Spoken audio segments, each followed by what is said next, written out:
ගෙදර සිංක් එකෙන් පුරවලා අරන් ඩොලර් 100 ගානකට වතුර බෝතලයක් විකුණපු ලෝකේ කාලා වතුර බීපු කෙනෙක් ගැන දන්නවද?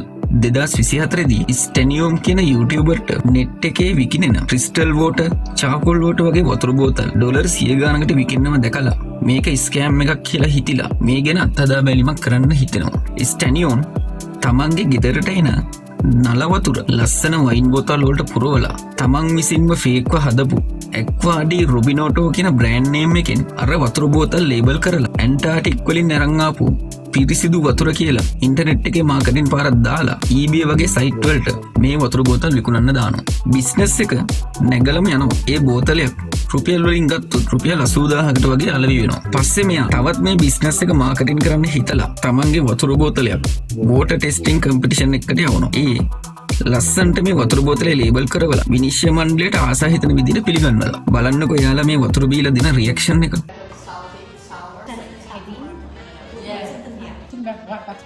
පස්සේ එන පැසසුම් මැද බලන්නකො වතුර බෝතලයකට එයාලා නියම කරන මිල. ටැප් වතුර බෝතලයකුත් මාකටින් ගැන දන්නවනම් රත්තරන් ගානට විකුණන්න පුළුවන් කියන එකට හොඳම උදාහරණයක් තමයි මේක.